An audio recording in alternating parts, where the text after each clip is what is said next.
Oh my gosh, I love porn so much. Welcome to Love in Brief, a brief ABDL advice podcast focused on issues of love. Oh, I was waiting for R&T to jump in, but she's not here. Normally that's where she would say, love. Now you have to do it. Beach baby, you do it. Love. Thank you. And that's love for yourself. Love for others. And love for your community. Nice. Way to jump in there. That was awesome. This is a very rare all dudes episode of Love in Brief. It's just how things worked out. R&T couldn't be with us today. But whatever. Turn the bass up on those speakers and just let it rumble. I am Resonant Yes. And this topic, I'm going to come straight out of the gate. Look, if you're listening to the episode, you probably have read the title. Pretty straightforward. This topic could include some discussions of mental health and mental well-being. It could include some discussions of really difficult situations. So just wanted to throw that out there that if right now is not the time for you to listen to that, very cool. Come back to it when you're ready. But I am excited to talk about it. We got a question in from, I'll tell you who, Little Jeff 98 on Instagram, who said, have you all ever thought about doing an episode of people with intense jobs and how it affects their ABDL side of things? And I wrote back and said, damn good question, Little Jeff. Let's do it. So I called two people I know with really intense jobs, and both of you have been on this podcast before. So I'm very excited to reintroduce my two friends, Beach Baby 1 and Imagine All the People. And Beach Baby 1, what was the topic that you first came to Love and Brief for? I can't remember what we actually called the episode, but it was the consequences of repressing or attempting to repress your ABDL side and how it will blow up in other areas of your life. Yeah, and you told some really powerful stories about your sort of before and after of embracing this part of yourself, right? And what it was like operating in an environment where it was not embraced, or where you felt like you couldn't embrace this part of yourself. Oh, yeah. Yeah. And Imagine All the People is back with us. And Imagine, do you remember your topic? I do. I absolutely remember my topic. It was long distance relationships. That's right. And I got more than a handful of notes on that one saying, thank you. Like, thank you for recognizing the ups and downs and the struggles of long distance relationships. And I felt seen. And so thank you for that. So I called these two fellas because I happen to know what they do for a living individually. And I thought, boy, if anybody's going to talk about a stressful job, these two might be willing to do it. So Beach Baby, I will start with you, who strangely is in my house. Like, we're not doing this remotely. Yep, we're sitting right next to each other. Yeah. Drove 500 miles to come see me and hang out and do this podcast and just generally be together, which I just love. And here in the Love and Brief studio for the first time. That's very exciting. Very much so. Yeah. Let's talk about your job. You can describe it in any terms as specific or general as you like, but let's talk about your job and what it feels like to do that job. Sure. So I work in emergency services. I work in actually multiple facets of emergency services. I work in law enforcement, and I also work in emergency medicine, which are, you would think, are two diametrically opposed fields, but there's actually a lot of overlap. So both jobs are stressful, but they're stressful in different ways. When I'm working on the law enforcement side of it, just going to work is stressful because I don't know who I'm going to encounter. I don't know what I'm going to encounter. And I could have somebody attack me. I could be forced to use force on somebody else. And I constantly have to be on guard for my entire shift. And it's grating just having to be on amped, paying attention at all times for 12 to sometimes 18 hours. It depends on the day. Oh, I can imagine. Oh, yeah. For that long to be hyper vigilant for yourself and others. Oh, yeah. And I get where it comes from, but in the past couple of years, it's gotten even more stressful because I know a lot of the population doesn't necessarily like me anymore, or Yeah. they're at least more hostile than they used to be, which on one hand I understand, but on the other hand it's like, look, I'm here to do a job. I don't want to jam you up. Let's be cordial with each other, but unfortunately it doesn't always work that way, and more so now than it used to. So I'm thinking, the other day I was telling a story about having been towed, and I said to a friend, if you're a tow truck driver, nobody's ever happy to see you. There's never a good day to see a tow truck driver. I can imagine you're having that experience on a regular basis now, where like people, even if you're not dealing with them directly, Yeah. are feeling a little hostile. Yeah, even if it's something totally unrelated, now people feel the need to come over and inject themselves in a much more hostile way, which again, I get where they're coming from, but it takes the stress level up, because it's like, I don't know you. I don't know what you're like. You can come over and you can say whatever you want to me. I don't care, but I don't know what all you're going to do. And when I'm already dealing with one person, having 8 more people come over and start yelling or closing in just increases the stress level dramatically, because it's like, all right, now I have to pay attention to 9 or 10 people at once. Oof. And I'm by myself because we patrol by ourselves. Yeah. So really, I mean, I'll just, as a moment of empathy, like regardless of a person's perspectives on police and law enforcement, if you've ever had a job where you've had people hate you, or you've had to have conflict on a daily basis, it is so stressful. And then that is on top of the fact that you're already doing a job where your life could be, or your well-being could be in jeopardy. And almost every person that you are dealing with is in a state of panic or something awful has happened. It's very rare that it's just everything's fine. Oh, yeah. Right? Yeah, that's a lot. Okay, that's helpful. I was gonna say let's try and break the tension, but I want to hold on to it because I want our listeners to feel that tension with us for a minute. And I want to go over to you, Imagine, and I'll just ask, I wonder if you could sort of describe your job and what it feels like to do it.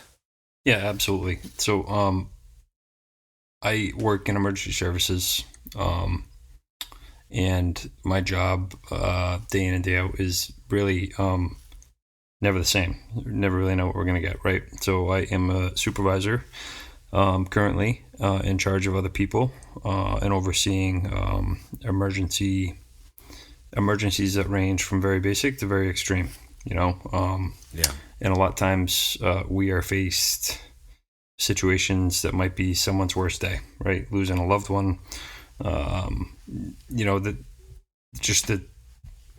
spectrum of what kind of emergency you could be responding to is you just never know. So, the same time though, I'll start with the stressful part of it. It's very stressful. We never know what we're going to get. We never know what we're walking into.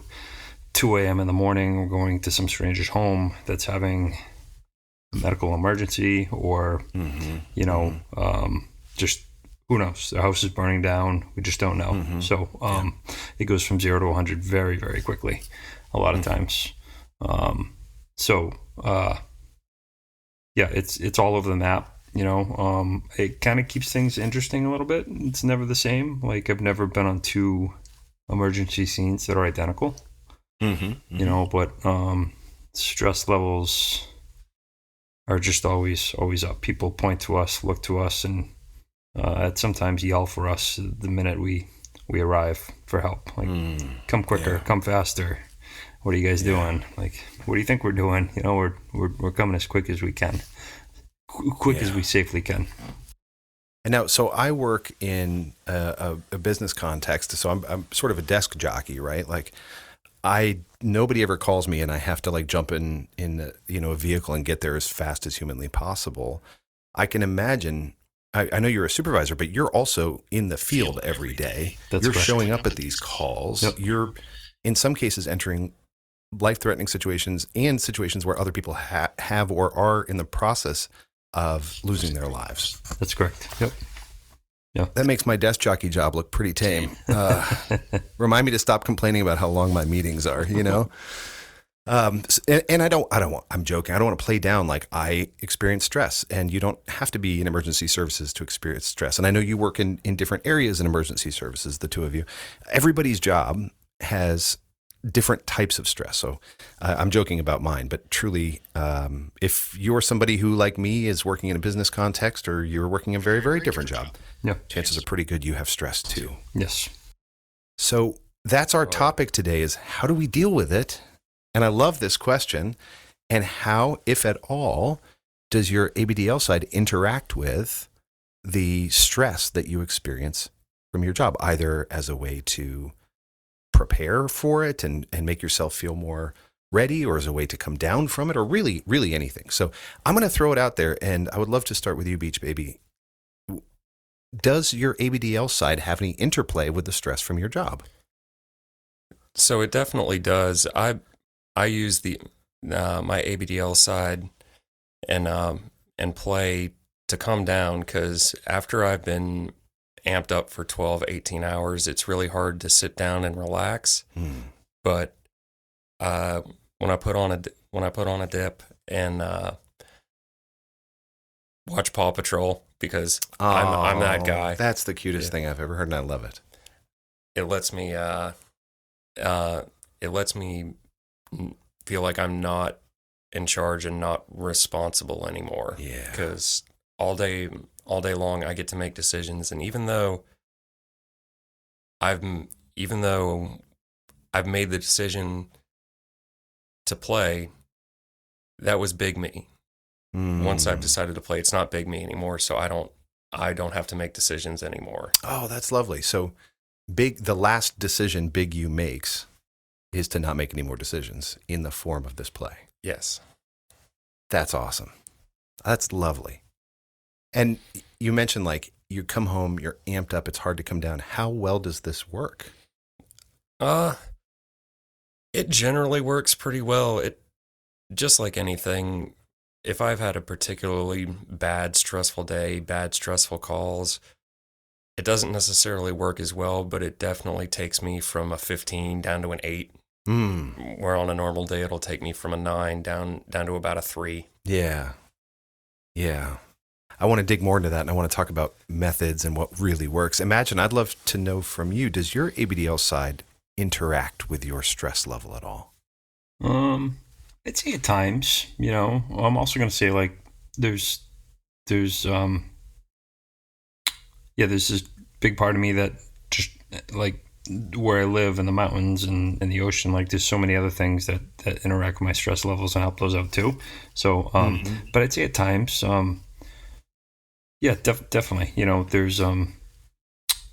there's some good friends here I have, in the area, that I'm able to get together with often, that help me when I've, had a bad day or a bad night at work. And it's good to, this side of me that's been suppressed for so long, just let that come out a little bit and be myself around like-minded people. So, so these are friends from the ABDL community that you can get together with. That's correct. Yep. Yeah. Yep. That understand my job very well. Yeah. And, do you talk about it? When you get together with these folks, like, do you talk about your job, or do they talk about their jobs and talk about the stress? Yeah, we always have those conversations on, like, a professional level, and our inner workings, and those conversations are always at the forefront. Like any other person would. How's work going for you? How's work going for you? And they're, we go over our days and our weeks and the things we encounter. So good. I was just thinking, like, how if these folks that you've met through the community might bring a different perspective to that stress relief or dealing with that stress, if their advice, or even just their understanding of who you are, in a way that most people don't, if that helps. I think it's the understanding, that is the big part, right?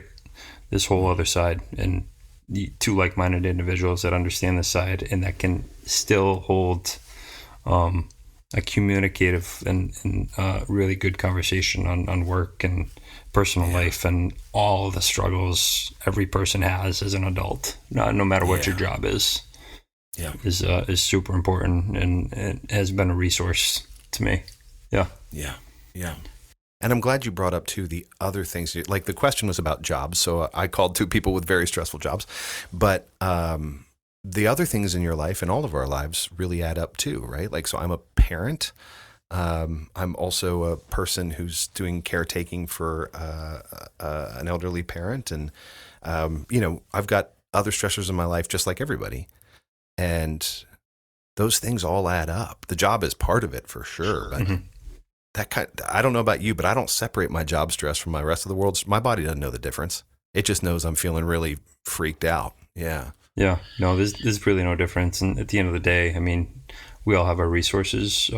This community and the three of us have, I guess you could call it like an extra resource that some other people might not have, Yeah. Which is, I think it's great. I don't know if you guys have ever had this thought, but I've had the thought, what do Nillas do? Like, how, other than like just drink and go to sleep, what do Nillas do? Yeah, I've always wondered that too. Yeah. Right? Yeah. I know the answer for two of my coworkers. What's that? They write Star Wars fan fiction. Oh, nice. Okay. All right. I guess like I'm sure there are lots of wonderful things like yoga and exercise and all that, but boy, I love having this steam valve. Definitely. A lot of my coworkers drink, which is super unhealthy, Yeah. So I used to, but I quit. Yeah. Which is the best thing I've ever done for myself. Yeah. Actually, if you the listener are interested in hearing that, go back and listen to Beach Baby's podcast on repressing your ABDL side. And we had a pretty frank discussion about that. And you're right. Like when I am at my most stressed, that's the first thing that I would go to, particularly when I was really feeling repressed or that I couldn't activate this side of my life or that this side of my life wasn't okay. Now, fortunately, it's been 10 plus years since that's been true, but that was the only other thing I could think of that would take me out of the mix. Oh yeah, and right? For me anyway, it was a crutch, and the more I relied on it, the worse it got, and the more I needed to rely on it, and it was just one of those vicious feedback loops. Yeah, which I've seen from other people, and I just couldn't recognize it in myself. Isn't that always the way? Yeah. So I want to talk about tactics, and y'all can get as down to brass tacks as you like, but specifically, are there things, like you mentioned Paw Patrol, I thought that was a great example. Are there things that you do that help put you in that space where the stress can melt off?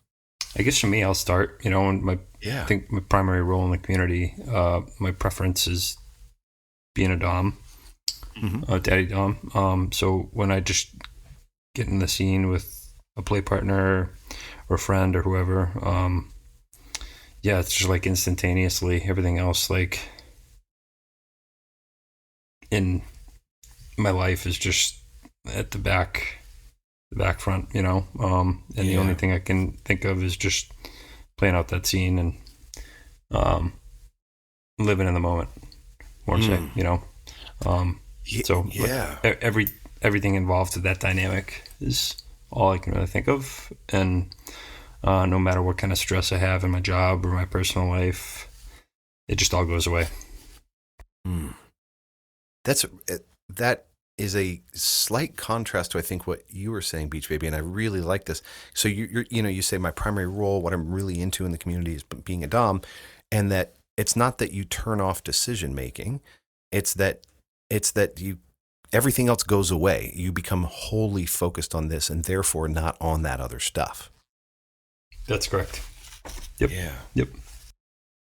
That's a wonderful feeling, isn't it? It's indescribable. Yeah. Yeah, I've had that feeling, and it's like you're in your zone. It's every like all the noise of the world has died, and it's just you and that person and the dynamic in what you're doing. It's like being at like one of your favorite live concerts you've ever been to, like this band you've always wanted to see, and they're just out there like doing their thing and jamming out and playing your favorite song, and like nothing else matters, right? But just living in that moment, being present, and having a good time. Yeah. Oh yeah. That's a great feeling. What about you, Beach Baby?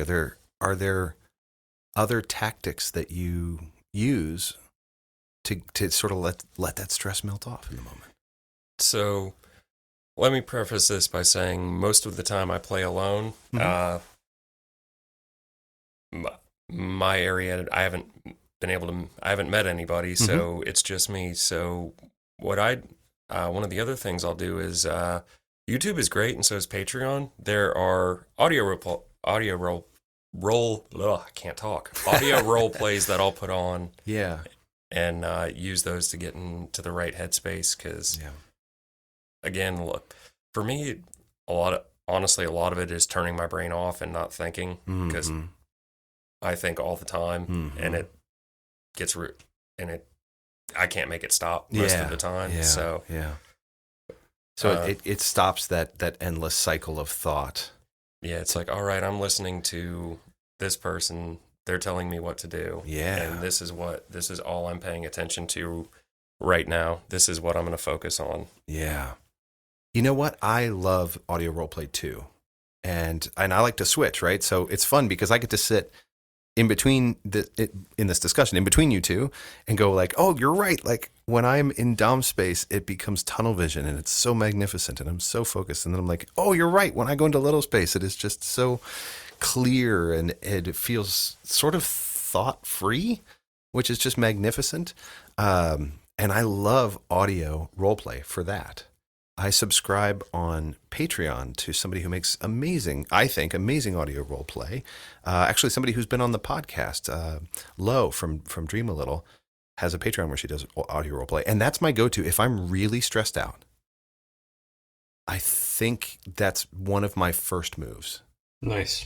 Is to open up the audio role play. It's somebody else taking care of things, you know? Oh, yeah. And it feels so good. And I'm curious, imagine for you, like Beach Baby described, hey, I don't want to make any more decisions. When you go into that Dom space, I know it's different. I've certainly experienced this, but you're still making decisions. How is it different than the decisions that you're being asked to make all day at work? That's a great question. Well, for me, I mean, it's different, I think, in like, I want to say, this ain't the right word, but I want to say like a romantic way, right? It's something I'm craving, something that like my brain and my body needs. It's a very, very pleasurable experience for me. Mm-hmm. And those decisions come with a lot of emotion and happiness. Mm-hmm. Whereas decisions that I'm making day in, day out, my personal and my professional life, come because I have to do them, right? This is just life. That's where, I'm an adult. I need to make this decision, and then like I need to earn a paycheck. So, the contrast between the two is the two completely different things. One of them I really enjoy making, and I wish for a minute I could just make like for the rest of my life, not have to worry about anything else. But that's not reality. And you're not launching a pro dom career anytime soon. The ladies and gentlemen of the world who would enjoy that are going to be missing out. I promise. Right. And the other decisions I'm making, because it's just what we all have to do, right, as adults. Yeah. Decisions you want to make versus decisions that you have to make. Exactly. Right? Yeah. Yep. It strikes me as you're describing it too that both of you work in jobs that are inherently reactive. You never make the first decision. No. Right? No. Somebody else or something else, even just nature can make those decisions. Mm-hmm. And so you are constantly having to, as the name suggests, be the first person to respond. Yep. And these are decisions you initiate. These are decisions with outcomes you choose that are pleasurable to you, that you own that outcome from start to finish. Yep. And same when you're playing by yourself. If you're playing little by yourself, that's something you created from start to finish that you have 100% control over. I'm not playing someone else's quote unquote game. Yeah. I'm playing my game. Yeah. And now that I'm saying it out loud, I'm like, I can even feel the stress in my chest lift when I'm like, you're right. Because that's how it feels to me too. Mm-hmm. Right? Oh, yeah. Yeah. And for me, it's like even just diaper porn. So even if I know I have like, I'm getting ready for bed and I have something I want to go look at, like the whole day has been responding to all the needs of my job and all the needs of my family and all the needs of the world. And now I get to do something I just love, and I'm making that call. Yeah. Yeah, it's a great feeling, isn't it? It is. You know what? I want to step in, though, if you don't mind, and say, No, yeah. It's taken time, and into my young adulthood here, because I was fortunate enough to get hired pretty young out of college, and I did not have this, this resource early on, or this ability early on, I should say. But yeah. So the decisions I make in my professional life have had a lasting impact on me in a good way a lot of times too, because there's a lot of pride in my life, and a lot of gratitude for showing up and being there for people that need us, right? And making a difference in someone's life when they're faced with the worst day of their life. So I'm trying to find the good in a lot of those decisions, and it's really helped me over the past couple of years. So that's really good. So you're, even in the midst of all that stress, you're looking at the outcomes that are positive. Super positive. Yep. Do you find the same works for you, Beach Baby? It does some of the time. Because I'm running so much, and just being perfectly honest, I work entirely too much. It can kind of get lost in the shuffle, which I know isn't a good thing. Like, don't get me wrong, I'm very glad to be there. I'm very glad to help people who need help. But because I'll work 7 to 8 days in a row sometimes, and by the time you get to day 8, it's like, I know I did a good thing, but I don't have time to stop and think about it. I don't feel it. I don't have the mental capacity to stop and feel it right now. Yeah. I'll think about it later. Yep. And on to the next one. Yep. But I will say, for Imagine? For Imagine, I agree with you. I got into this field pretty young too, and the decisions and everything that I've had to do, it's influenced me both, mostly in a good way, but I can definitely tell that I'm not the same person I was before this. But for the most part, I'm better off. I'm a better person for it, but it is definitely hard to deal with occasionally. I mean, sometimes more than occasionally, but yeah. Well, we were chatting before we started about the nature of the work that both of you do, and your individual jobs, and we were talking about resources now being available at way higher levels to help you cope with the stress, that even professional resources and resources through the jobs that you work that are actual mental health, like proven evidence-based supports. Oh yeah, I know when I got started in emergency services 18 years ago, that makes me feel really old to say that. It was very much the attitude of, suck it up, buttercup. We don't talk about this. We don't deal with this. You will bury this deep down inside of yourself, and you will deal with it later. Yeah. Preferably after you retire. But thankfully, in the past 5 to 10 years, they've started to realize that they needed to make resources available, because, I mean, you can't see some of this stuff and have it not affect who you are. Sure. Especially if you don't have any resources to deal with it. Yeah. Yeah. Do you run into the same thing? Imagine, are there resources available for you and the folks you work with that help you cope with this stress? Same thing. Like, I'd say even before my time, the MO, so to say, was like, suck it up. Like, this is the job you signed up for. Take it home with you, let it affect your family, and just figure it out when you're done working here and you're retired someday. And it's unfortunate, because all those members from some time ago are all still alive, and they still come around, and a lot of them are really, really still messed up and seeking help now. But the organization I work for has just been very, very proactive in the past 10 years with mental health resources. And they're doing a great job. They're literally like shoving it down our throats, which is great. So we have so many resources available internally, externally. You say the word.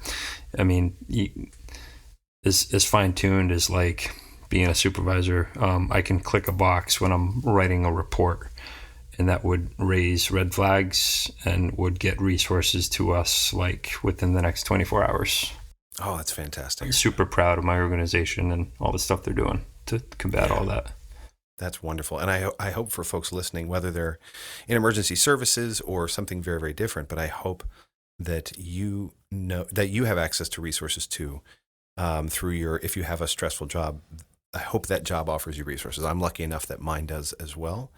And it has only come in the last 5 or 8 years. And I'm so grateful for that. So I'm glad to hear that. I do want to ask about the other side of this question, which is, I was purposeful about saying, how does it interact, if at all, with your ABDL side? Does it go the other way? Does your ABDL side ever stress you out about as it relates to your work? Oh, definitely.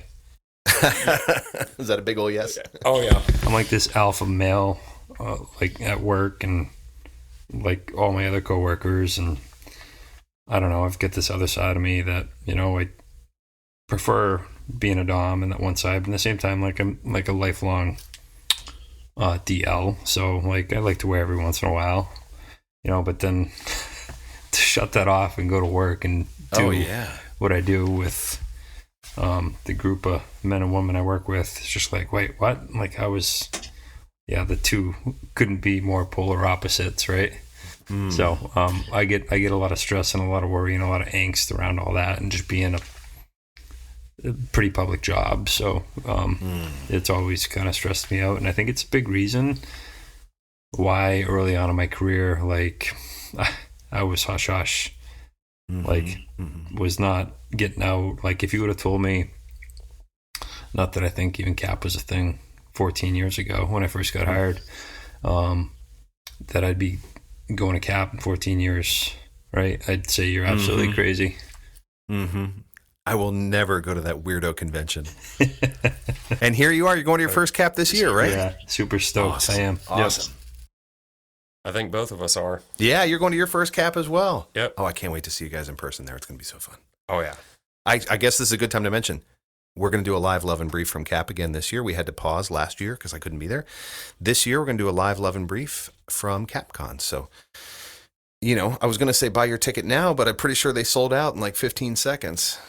Yeah, I had a moment of panic. I logged on to try and buy one 20 minutes after they went live, and they were already sold out. Oh, no. I sat there and kept refreshing, and finally another one popped up. Oh, thank God. Oh, thank God. Yeah, and for those who are like, oh, man, I didn't get one, they do tend to open up a little bit because people cancel right around the time of the event. So don't give up all hope just yet. If you are flexible, if you're willing to drive or fly in a a little bit of a hurry, you might still make it. I should mention we're talking about CapCon. We keep saying CAP, but CapCon, the Chicago Age Players Convention, which is, as far as I know, the biggest ABDL convention in the world. Sounds right. I don't know of any bigger one, and it's going on again in the coming spring. But I digress. It's funny because the second I thought this question might be a non-starter when I was like, yeah, but does your ABDL cause you stress at work? And both of you were like, oh my God, yes. Like, So- oh my God. Yeah. Oh my God, yes. So much. What is it, Beach Baby? How is it stressing you out? So, like he was saying, for me, it's like cognitive dissonance almost. It's like at work, I am in charge. You will listen to me. If you don't want to do something and I have to make you do it, I have to make you do it. Whereas when I play, I do I think I would be into being a switch, but I don't have a partner currently, so I don't really know. But when I go into little mode, I'm the exact opposite of how I have to be all day, every day at work. It's like I don't want to make any decisions. I want you to be in charge. Yeah. Yeah.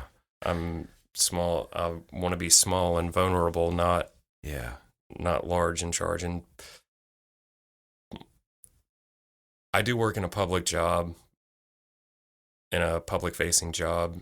I need the quote unquote respect of the community to do my job. I'm just not sure what else to call it. Yeah. And if this got out, I could lose it. I could gain it. There's no way to tell how it would affect my standing, but I don't really want to find out. Right. Yeah, I mean, boy, I hear that. It sounds like for both of you, there's the fear of if it got out. That sounds like pretty top of mind, right? Oh yeah. Yeah, absolutely. Think about it. Yeah, think about worried about it getting back to you.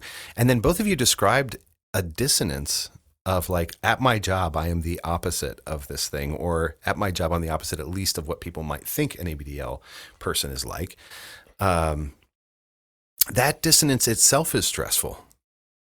Like if you've ever tried to carry a secret around for any length of time, you know how stressful it is to have the dissonance of like, I know something that you think is not true, or I feel different than the way that I appear. Super stressful. Yeah. My whole life with this. Yeah, right. Yeah, I guess I should say everybody's had a secret. I don't know anybody in this community who hasn't. It is super stressful, and it is a strange irony, Beach Baby, that you're pointing out, which is the fact that it is the exact opposite of your job is what makes it work. And it's also the thing that causes you stress. Yeah. The benefit I get is more than the stress from it, is more than the stress caused by the cognitive dissonance, but it is there. Yeah. And I do want to, again, just note that I happen to pick two people who work in emergency services, but this is true for a lot of us, whether you work in emergency services or something very different, as I do, that it can be really hard sometimes to mesh what you spend 8 to 10 hours, or in emergency services case, 14 or whatever, in a row, what you're doing all day with this really amazing life-giving experience that you have at night or in the morning or whenever you get to play. And it's tempting to think of that time as less real than the time that you spent at work, because it does involve some level of fantasy and it does involve some level of play. But I will encourage you to say that those feelings that come up during that time, whether it's because you're in this dominant role or you're in this little role or submissive role, those feelings are you. Those feelings are just as much you as the command and conquer bossy pants person that shows up during the day, or as the really, really hardworking employee who works diligently during the day. And I know those feelings well too, right? And there are times when I look in the mirror, if I'm, playing little or whatever, and I'm like, oh no, like I feel incredible cognitive dissonance. And then I remember, oh wait, but this is me too. It's no less me than the job me. Sometimes it almost feels like it's like I'm playing a role, but which one is real and which one isn't at this point? Ooh, Beach Baby, you're boiling my noodle. Oh yeah, I like that. It's like, is the guy at the job the character, or is the ABDL side the character, or are they both characters, or is neither one of them a character? You are boiling my noodle. I like that. My gut response, but I should spend more time thinking about it. But that would be very boring on a podcast to just listen to me think. My gut response is that I don't think either is a character for me. I don't think I'm pretending for either. I think they're just both me. But boy, that inversion of the question is so interesting to me, of like, really, really, which one am I putting on? Oh yeah. Thank you for that. I love that. I don't know, imagine if you connect with that, but I certainly do. A little bit, yeah. For me, similar to you, either or is just me, right? It's just me. Yeah. And that's how I feel. It's kind of how I've always felt. So yeah, just me. You described, if I heard right, sort of, there are other people in your world, in your family, I think, who have worked in emergency services. That's correct. Yep. So it's probably not hard to imagine that that's a part of who you are, right? If it has been around you your whole life. Yeah, it runs in the blood. It runs pretty deep. Yep. This ABDL stuff for me runs in the blood too. I don't know about you guys, but I had to accept that at some point too. It may not be genetic, it may just be me, but Yep. boy is it in me. Oh, it's fully in me. Yeah. Oh yeah. Same here. Yeah. The day I accepted that it's never going anywhere was the day I began to embrace and heal and love myself. Yep. Including this part of me. Oh yeah. Because I mean, I've accepted it now, but I'm sure everybody listening, or at least a lot of you who've had these these desires from a very young age. It's like, why is this here? How do I make this go away? And that is super. You can't do it. First of all, believe me, I tried. Yeah. And it's self-destructive. Yeah. We've all tried, right? Yep. We've all tried. It ain't going anywhere. It's not going anywhere, and that's okay. And it's cool to be at a point in my journey where I am equally proud of the thing I do during the day and the thing I do at night. Mm-hmm. Like literally, I'm equally proud. And of being a parent, and of being a good son to, an ailing parent, and all of those things. I don't broadcast this one because there are some folks that, A, I don't think need to know, and B, I don't think it would benefit our relationship. But I'm real proud of it. Mm-hmm. Yeah, I'm very, very proud myself. Yeah. Any other thoughts, friends, on the connection between our stressful lives / jobs and our ABDL side? I will say that the since I have kind of come out, right, so to say, in the community the past couple of years, the friends I've made, the travels this has taken me, have made me a more wholesome leader in my profession, and just made me a lot more happier in life in general, which was just for me transferred over to my professional life and helped me tremendously in a lot of ways. So I love to hear that. Yeah. This actually has benefited your work. It absolutely has. Yep. Yeah. Yep. I love that. So Beach no video more hiding stuff, Yeah. So it's been good. That's so good. Even as you said it, and I want to come to you in a second, Beach Baby, but even as you said it, I'm like, oh my God, how did I not mention this? But so much of my life has been improved in so many ways by my not only embracing who I am, but by the incredible people in this community that have come into my life so far beyond play that no doubt it has made me a better, employee. I do better work. I'm a better manager. I'm a better leader. No, I'm a better everything, because my life has just been enriched so much by all the amazing people who bring counsel and wisdom and caring and comfort and kindness and demonstration of beauty and all these things that I learn from every day. And so much joy, right? To do, and so much joy. And so much of it has nothing to do with diapers. It's just I met amazing people because we all have this one thing in common. Oh yeah. Yeah, well, life brings you joy, like everything else benefits too, right? Yeah. So that's how I look at it. Definitely. For me, interacting with people in the community, it's helped me be more empathetic at work, because I had empathy before, but not a whole lot of it, because I never really received a whole lot of it. But experiencing empathy from others has helped me be better at extending it to other people as well. That's awesome. Having that flow through of empathy into your life and then back out to all the people that you serve and out in the communities that you work in. Oh yeah. Super cool.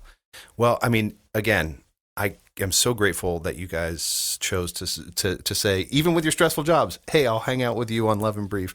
You bring joy and stress relief to my life, and I'm really hoping that by talking about this, that we can bring it into the lives of others as well, who are embracing their own methods for stress relief, particularly those that are really healthy and self-esteem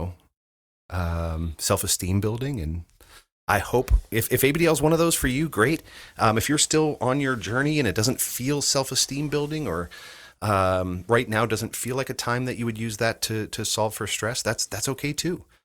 Also, just a friendly reminder that if you are somebody who's struggling with a mental health crisis, or you are concerned about somebody else in a mental health crisis, that we now have, at least in the U.S., the mental health crisis hotline. That number is just 988. Think of it as 911 for mental health crisis or for mental health concerns. So thank you to both of you for being here with us again on Love and Brief. I promise listeners, not every episode is going to be an all dudes episode.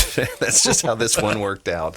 But so grateful to have you with me. We'll be back soon for another episode of Love in Brief.